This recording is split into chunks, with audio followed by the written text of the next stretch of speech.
Hi, everyone. It's Jamie and Nick here, and we just thought it would be helpful to give you a general view on how we see the market.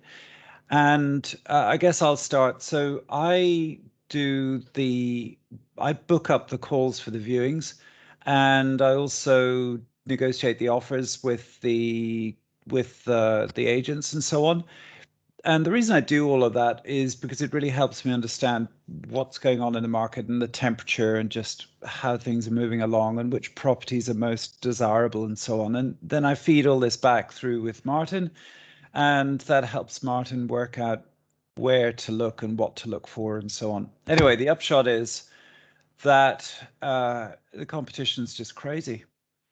And a typical cycle is on day one, say the property goes live on morning one, for example, then by that afternoon, it will have been nearly fully booked. By the next morning, let's say day 1.5, it's fully booked for viewings. Now, typically what I've noticed is that the agents tend to threshold at around 15 viewings and then they just don't go for any more. And if it's a house that we really like or property we really like, then I'll do my spiel and try and push for a viewing. But occasionally that works, but not always. It's like there's just so much competition. Anyway, so 15 viewings, and then typically they're going to get 4 or 5 offers out of that. And of those offers, probably for the sort of properties we're in on, which is like sub £150,000, between 120, £150,000, 2 to 3 bed semis or terraced, I would say two two fifths, 2/5 to 3/5 are investors. Probably 1/5 to 2/5 are Hong Kongers looking for property, and then obviously it's first-time buyers and so on. Now, obviously, it varies between one property and another, but what seems to be going on is that, and Jamie's going to explain in much more detail about what he sees happening because it's actually quite interesting. Well, I think it is. But the upshot is that I think we're seeing far more overseas investors coming into Manchester, and because there's a fixed supply of property and it's not a big supply, it's like if you look at the long-term story, 2007, pre-2007, there was nearly twice as much supply on the market as there is today. So you have restricted supply, you've got huge local demand because of well, Jamie will explain why. And obviously, from the international side, we've just got more and more people, overseas people, coming in because they need to park their money. The long-term picture that I'm seeing is persistent high inflation. And we all know that when that happens, investors have to get their money out of cash and into something that will index with inflation. So that's either stocks and shares, or if their preference is real estate, then it's buy to let.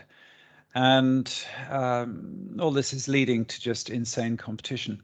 Now, on a side note, we're going to be looking at other cities like Sheffield, I think Doncaster, and so on. So you're going to see more properties in these other areas. We've been working with Kyle on this to come up with a game plan to diversify a little bit from Manchester because, well, we need to. We need more stock. So that's that. Jamie, over to you. What's going on? Morning, everybody. Yeah, I mean, as Nick was saying, the market in Manchester continues to grow. Manchester postcodes generally, there is 10 to 20 viewings as soon as properties come onto the market. The agents can be quite selective about the buyers that they choose. And probably some of the agents do stay away from overseas buyers and look more towards cash buyers or first-time buyers in strong positions. However, Nick's been doing a good job in managing to secure some transactions, which isn't easy.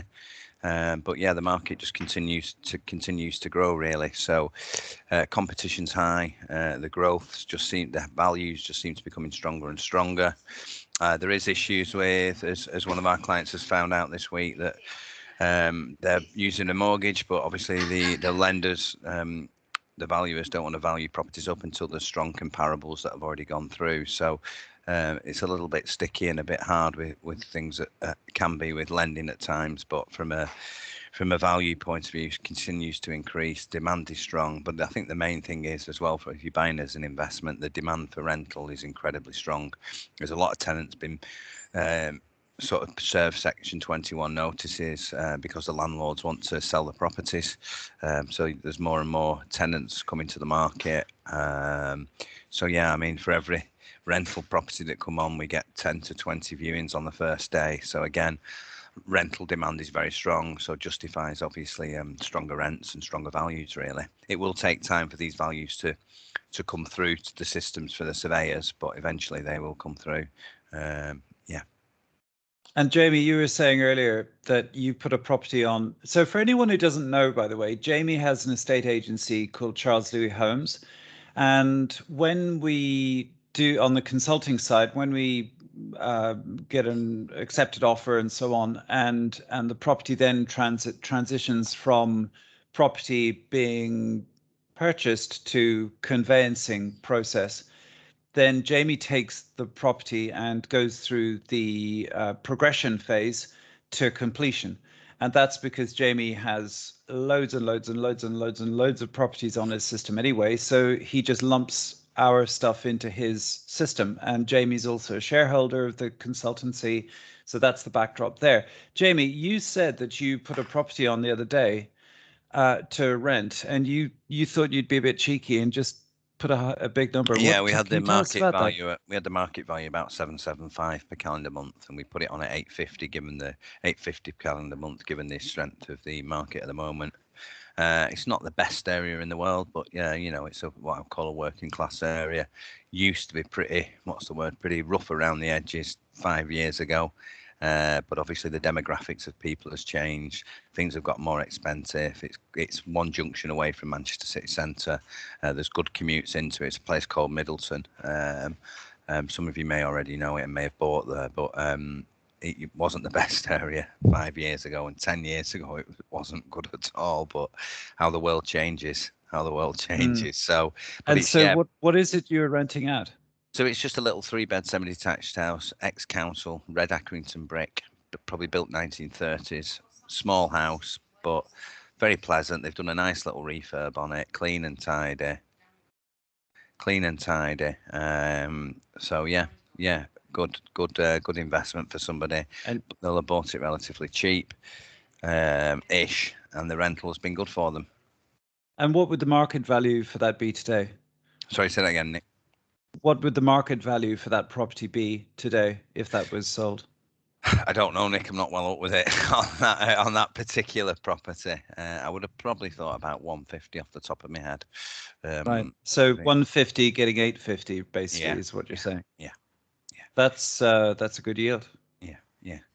Yeah, it might be a touch stronger than that, but that's off the top of my head, Nick, or as we say, on the back of a fag packet in the UK. Yeah. So, yeah, but the market's been good, and it was surprising that, you know, it's a nice little street. It's nothing wrong with it, but, you know, it wouldn't be my first choice, but it just shows you how the world changes. Yeah. Well, there it is. That's Jamie's report for today. We'll probably do more of these if you're interested. Because I think it helps you guys out there to just get a feel for what the market's doing, and it's red hot basically, and it's not slowing down, which is the weird thing.